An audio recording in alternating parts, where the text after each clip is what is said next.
Hey everybody, this is Musicians Forced to Podcast. I'm Hugh Sullivan, the keyboardist. That's Brandon Pilger, the guitarist.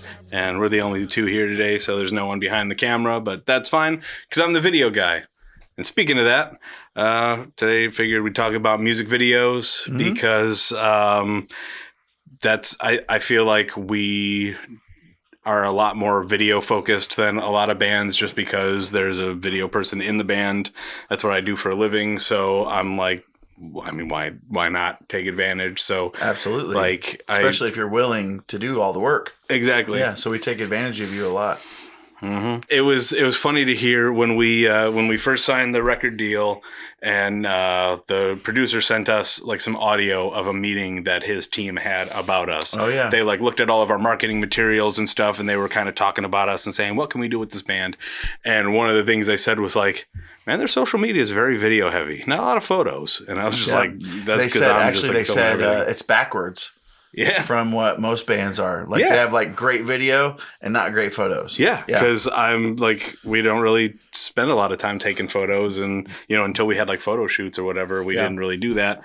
But I think that's put us in a good position for like doing music videos and stuff like that, because the whole reason we're doing a podcast is because we're trying to throw as many lines in the water, get as many things out there in front of people, because eventually one of them is going to be the one that gets us the right amount of attention. Hopefully, you know, that's the goal is to. I think like the goal is to like you said, like throw a bunch of lines in the water, and maybe not one of them is the thing, but all of them are a little piece of it. Exactly. You know what I mean? Yeah. Eventually, a bobber is going to go down, and that doesn't matter what's on the other end of the line. Something's moving. Yeah, bring it in. And Let's we go. could, and every little step is so having as many things out there, and so. And also, like, I've always wanted to do music videos. Like, even before I was in a band, I've always wanted to do music videos, but I was doing it freelance, and so I needed to make money. And a lot of bands that are doing original music don't have a lot of money to spend on that. And so, like, I did some, you know, for like friends that were in bands and stuff, but like, it was never anything like complex and you know, with like the production value that I wanted, where I'm like, let's, you know, rent out a whole place, or, you know, do something crazy props or whatever. So when starting with this band, it was kind of fun, just like jumping in. I know we talked about doing fucking bank job video with the footage you sent during COVID. me. Yeah. Oh yeah. Yeah. So well, I didn't know at that time. Maybe we did talk all about this, but like at that time, I didn't really know what you're looking for, because I didn't know you as a video guy at that time. I knew you as a keyboard guy who played music, and I knew you did video, but I didn't know really like the depth of it. Yeah. And so like when you told me what you needed for the video, I was like, my brain ran with it. It was like, he's probably going to need this. He's probably going to want this. He's going to want that. So I did all kinds of things, and I sent it to you, and then like, you were like, yeah, dude, just play the guitar. I felt so bad because it's funny, because we were doing the first music video we ever did was for the song Bank Job on our EP, and it was during COVID. So we were like, you know what? Everyone's on Zoom now. This would be a good opportunity to actually, like, you know, it's relevant. It'll, you know, people will recognize this format. So we'll make it look like we're all on a video chat and each playing our instruments together, or, you know, together through the video chat. And so, yeah, I told everyone from the band, like, go ahead and just film. It doesn't matter if the quality is shit, because it's, you know, it's going to look like Zoom looks. Zoom, yeah. So I was like, film with your phone, whatever. And yeah, Brandon was like, I'm going to go above and beyond. Oh, man, I did. He had B-roll, and I think I still have it, so I'll include it. It was like, there was like a shot of like him hitting a drum and like some dust. Yeah, he put like dust and shit on it. So I put like some chalk from a chalk reel on it. Yeah, and so it looked awesome, and I felt so bad, because I'm like, I get what you're going for, but it doesn't work for this format. I am open to, like, if someone wants to throw out a whole, like, fresh... I'm like, honestly, the people around the bonfire for Charlie was a Chris idea. You know, I was... Because the video I wanted to do, I had... For the song Charlie, before we were signed, I was fully in production. Oh, yeah, I remember. It was going to be the story of Charles Manson, but performed as, like, a middle school play. I had a casting director who worked with child actors and I was like, it's about Charles Manson. I was like, we're not going to show anything. We're not going to actually see anyone get stabbed or whatever, but it's going to be the Manson family. And she was like, no, I got parents that are in. And I even I was looking for, we had a location set up. I had like dozens of parents who were going to fill the crowd and all this stuff. And then when we signed the record deal, the producer and Graham, to be fair, was just like, I don't know, that's a little dark. I have to admit, like, I was on that team too. I was like, I didn't even know you were on the fence. I was like, dude, no, I was. Hugh Sullivan always pushes the envelope. He always does. Sure. In everything that he does. And I will say that, as much as it pains me to say it, that about 85% of the time, it ends up being all right. The 15%, you're like, but the 85, you're like, God damn, okay. Shit, he did that. So 85 to 15, I'll take it. Yeah. I'll take, if I get slapped on the wrist for posting fart videos on TikTok. Yeah, see, and that's all it is. It's like, it's shit like that. Fucking asshole. That's mostly gone now, but yeah, you guys crying about it. Yeah, he fucking... We're crying about the fucking views and subscribers we got. Listen to him. I didn't do fucking shit. I didn't fucking do this. For me, if I have a creative idea, that's when I'm like, everything was fine, but until it gets shot down, then you're like, oh yeah. What? But right? Yeah. Especially if it's something like, I thought about this for 20 hours. Exactly. Yeah. That's the part that does it. Because I'm not going to bring something up until I've fleshed it out enough where I can explain it. And then I'm like, well, if I'm going to explain it, I might as well do a storyboard and then animate it to the song. That way you know exactly. So by the time I bring it to you... You hew it up. You're up till 4 a.m.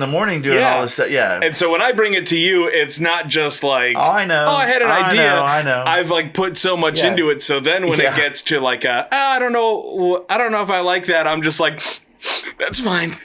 That's perfectly fine. And for me, and I've changed this over the years, but maybe just a few years ago even, I wouldn't be like the sniffly, but I'd be like, you dare? Right. You dare? I've thought about that. I wrote this. I thought about that. What are you talking? I brought this to you. Yeah. You know what I mean? You loved it. You don't love my... Yeah. Yeah, I know. And dude, that's so pompous. I know. But I never meant it to be. However, I'm watching videos of myself as of today. And today I know that I'm kind of a dick. I am sick of winter. And I want to be outside. I want to be playing festivals and outdoor shows. So when it gets cold, I dig into books more. Oh, when it's warmer, Jesus I'm out Christ, in the yard. We finally got there. Dude, Thank you. What's 10 years ago? Chris and I were talking about, we were getting ready to play a show with Matt, and Matt wanted somebody to play guitar at his show, an extra lead guitar player. And Chris was on the phone with me, and he's like, well, I was talking to Matt, and he said he didn't really want you because you're kind of a loose cannon. And I was like, what? I was like, dude, I played with Matt for years at the Lone Oak. I was his other guitar player after Megan left for a long time. So Matt had got a hold of Lorash and was like, I want you to come do it. Chris actually suggested me because I'd been playing. And he was like, no. Because I've been playing with him for a while. And Carter was the one who said, well, Brandon's kind of a loose cannon. And I was like, so I said to Chris on the phone, I was like, what do you mean? What does he mean I'm a loose cannon? Yeah. And Chris goes, And I go, no, I don't know. What are you talking about? He goes, bro, And I was like, I don't know. He goes, you know how you talk to people and shit. And I was like, Chris, what the fuck? And I could hear in his voice, he was like, oh shit, he does not know. Yeah. And so Chris said to me, he goes, dude, you know how you talk to people sometimes, how you communicate with people, you kind of come off as kind of a dick sometimes. And I was like, what? He goes, dude, you come off as a dick a lot. And I said to Chris, I go, what are you talking about? And he goes, do you not know? You don't know? No.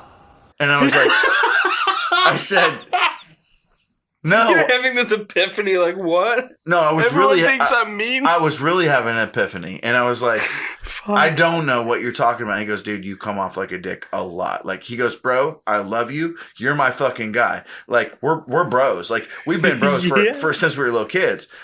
But how do you not know that you come off like a jerk sometimes? Quite often. And I'm like,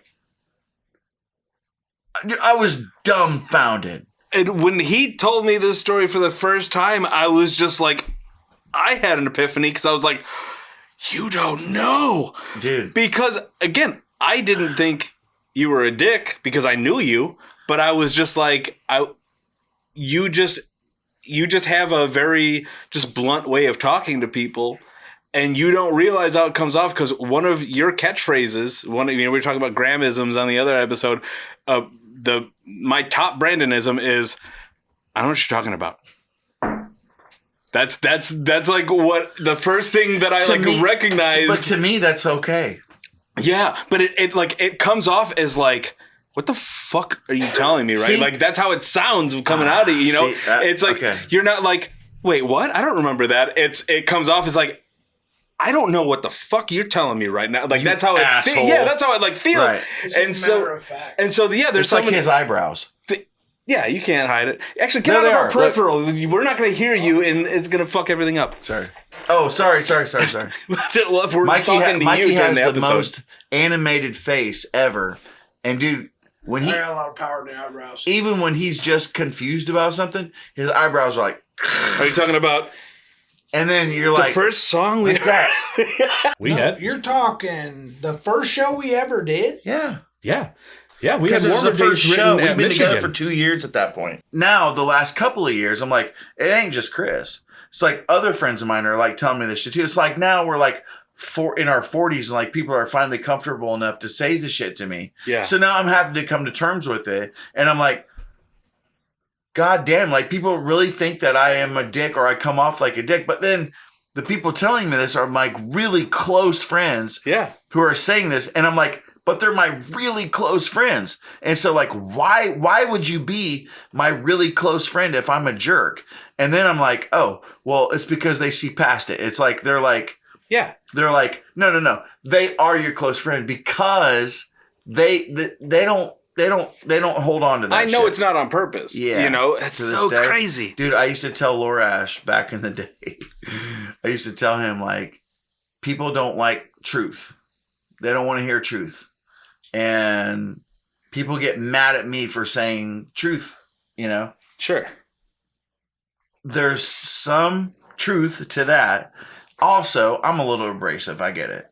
But like, you mix those two things together and you get me. And so, you know. Well, and especially that being said to someone who is, you know, basically the opposite of that. I've always been so non-confrontational and also so like overthinking everything I do and say. Sure. You know, so every time I leave a conversation, I mean, I'm a little bit more chilled out now, but when I was younger, every interaction I had, I'm like, did you sound stupid? Did you sound like an asshole? Did you sound like a know-it-all? Did they like you? You know, and so like overthinking that stuff so much and then like hearing someone who's just like, well, I didn't even realize. I'm like, how could you not realize? You didn't go home and analyze every word you said to the people today? And dude, so then that's more healthy, I think, than like me going home and being like, am I weird? With y'all, like with the people I care about, the people I trust, like you hurt the most. I'm taking this sweater off. See, that's what I mean. I love that. I love that you said that. And that is actually something that like I think this band has helped me grow with, like mental health style, because you know, like I think I've talked on a previous episode about like, you know, my like previous hangups and anxieties and shit. Yeah. And I was like I love hearing those stories. To me, like you're my brother. Like I love that. Yeah, because you can see like where it came from because like you didn't know me too much before. And I want to know you like that. Yeah. Sure. Yeah. So yeah, like before this band, I wasn't like, you know, I had undiagnosed anxiety and like bad fucking anxiety. And I know that now like for sure because they put me on a whole bunch of anxiety meds and I'm like, oh, that's what was wrong. You know, like I can feel like leveled out. And so like before the anxiety meds, like that stuff would like eat at me a little bit more or whatever. Yeah. But also like just being around this band and dealing with that, the like, you'll get over it. Mm-hmm. Like not just taking it, but also like I used to, if I said something that I meant and I stood by and I could see someone else was like, maybe, a little bristled by it, I'd be overthinking that stuff and like, oh, did I go to? And like, it's the same thing now for me where I'm like, no, I meant it. Yeah. And I'm like, that's good. And so I'm able to go home and just deal with it and know like, if I was really out of pocket, someone will let me know. Yeah. Just like I'll let someone know if they really fucking, like say something that's out of turn or whatever. But, like if that's like helped me. And then doing that with you guys, that helps me in my like real life too. Me too. Because I'm like, oh yeah. Accept yourself. I was a pool boy at a condo right down the block from Second City in Chicago. Oh yeah. Cushiest job in the world. You show up early in the morning and you skim 2 leaves out of the pool because you're in the middle of the city and this pool's on like the 5th floor. There's no fucking trees. Right. So you skim the pool's where? Like on like the 4th or 5th it's floor. It's way the fuck up higher than trees. Yeah. The building goes up and it's like wide, and then there's the pool, and then the rest of the building continues up so you can see, like there's a view to the pool. The pool's 5 floors up, there's no fucking trees, there's nothing in it. Yeah. And there's like a bunch of planters, so like you'd have to go like if you were bored, you'd go and like pluck any weeds from the planters. But again, where are the weeds coming from? Bird shit's in there maybe. Yeah. But no weeds. And then like, so you'd get there, straighten up a little bit, hose down the, the sidewalk, pull out all the chairs, and then sit by the pool. And then I'd sit by the pool. I'd throw in my headphones. I was at the time when I was working there, I was probably listening to Korn and Eminem nonstop, and writing and coloring in a journal or whatever. And then people would come in, and I would just have to make them show their little card and sign in, and that's it. That was the job. And so I want that job right now. Best part of that job was there were some guys that worked in the they were like the custodians for the building, and they like every once in a while, like they would if I wanted to run and get lunch at like McDonald's down the block, they would like keep an eye on the pool for me so I could go get food. Yeah. And the guy was just like, hey, we got some food in the break room. And so the break room was like basically the entire room in front of the pool, so you could see it was like a conference room. And so, like, people could rent it out and stuff and have a pool party and shit. So I could eat in there with these guys and still keep an eye on the pool. Right. So we go in, and this dude's just like, see that girl out there? When her husband is gone, I fuck her. Her husband drives for NSYNC. He's one of their drivers, so when he's on tour with them, I fuck her. He's like, I go upstairs. Sometimes I holler at her. She's got a boyfriend, but when he's not around, I fuck her. Oh, hey, my wife made these tacos, and I'm like, what, dude? And so this dude's like laying out this whole spread of like a badass, like authentic homemade Mexican food, and I'm sitting there eating his wife's tacos while he's pointing out every chick in the building he fucked. His wife's taco. But the best part was, so I'm this super awkward high school kid, and he was like, yeah, I'll bring one of them down for you. And I'm like, okay, like you're just going to hook it up. And so I'm sitting there, I'm drawing in my book, and this gorgeous chick comes in, signs in, goes and sunbathes. And then she like comes over and she's like, oh, what are you drawing? And I'm just like, Batman. Or whatever the fuck I was doing. And so we get talking, and she's like, oh, I want to go to art school. And I'm like, oh yeah, I'm going away next summer or whatever. And so we get chatting, and I'm just like, I'm not thinking anything of it because I'm just like, clearly she's not hitting on me. Yeah. That wouldn't happen. You're thinking she's out of your league. Yeah. So I'm just like, I'm confidence level through the roof because I'm just like, I'm just talking to a person. Yeah, fuck it. She ain't doing shit. Yeah. So I'm just like, oh, blah, blah, blah. Yeah. And so I'm talking. And so she's like, all right, see ya. And she leaves. And like half hour later, that guy like pokes his head in. And he's just like, where'd she go? And I'm like, who? And he's like, the chick in the bikini. And I'm like, I don't know. She fucking went home. And he was just like, you going up to meet her?